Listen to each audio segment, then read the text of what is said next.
This lesson is going to be super valuable for you, because when you apply for a job, the first thing that people look at is your resume. And therefore, it's even more important to make a good first impression.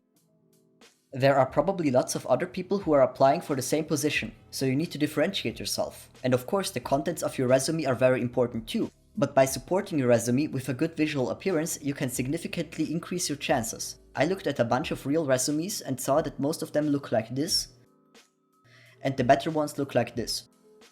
Please keep in mind, I'm only judging the designs here, not the contents. That said, let's jump into the Canva editor and I'll show you how to create a perfect resume. When you're in, just type resume into the search section. But before you just randomly pick one of these templates, you need to think about a few things. First, you need to determine if the template that you are going to choose is even appropriate for your job. If you are an accountant and you have a resume that looks like this, you will make an unprofessional impression. In this case, something more minimalistic and business-oriented is definitely better. But if you apply for a job in a more creative department, for example as a designer or filmmaker, something like this, or even this, is going to get you those bonus points. And if you want your personality to be the main focus of the resume, you can also personalize it. If you are a professional videographer, build your resume around that specific skill. Now I want you to select a template that works well for you. It's still a good exercise, and in the process I will show you some additional features in Canva, so you can still make one. Alright, now for this example I'll just choose the first one up here. And it even works well because I am a graphic designer. Alright, so let's start with the obvious things. Of course you need to modify the name and everything in here. But of course you need to adapt the template to your needs. For example down here, it could be that you didn't study in 2 different universities. In that case, you do not need that field. Now you can simply delete it by pressing escape on your keyboard, but then you've got that line.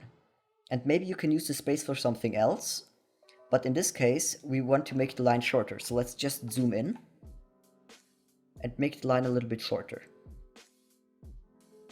As another example, if you do not have a LinkedIn account and instead you would like to add your Twitter account in here, you need to change the element.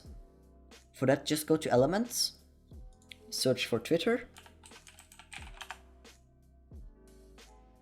and I think that one has the same form, so that is great. Size it down, zoom in a little, and now just modify the color, and there you go. And maybe align it a little bit better.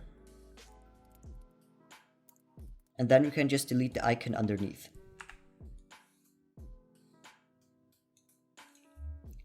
Perfect.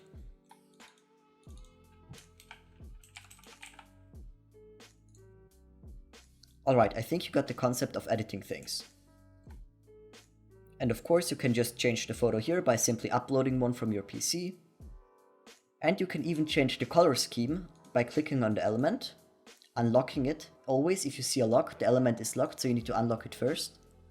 And then you can just change the gradient right here, and you can do the same here of course.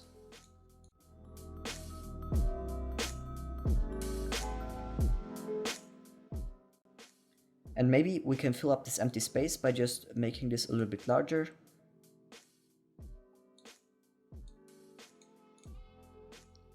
That looks great.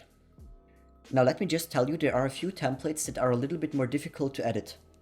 For example, templates that include timelines or even those skill points. Now I'll show you how to edit them. You just zoom in a little bit and you can see those little dots, and they basically represent how skilled you are in a certain area. For this example, let's just suppose that we are horrible in illustration. So for that we can simply click on that dot and delete it. But maybe we are really good in typography, so we want to add some skill points there. But you can't just copy paste one, because it will get out of position. So what I recommend to do instead is select both of them by long clicking, copy paste them, and they will align themselves. And then we can just delete one. The same goes for the timeline. You can simply copy paste that one, put it into the same position, copy paste the dot, put another dot here to make your timeline longer. I wanted to leave you with a special tip at the end of this lecture. If during your research process you find out that your company or the company's CEO has a very big ego, try to adopt the company's design language in your resume. You can do that by choosing very similar colors and shapes. Subconsciously, that leaves the impression that you're already part of them.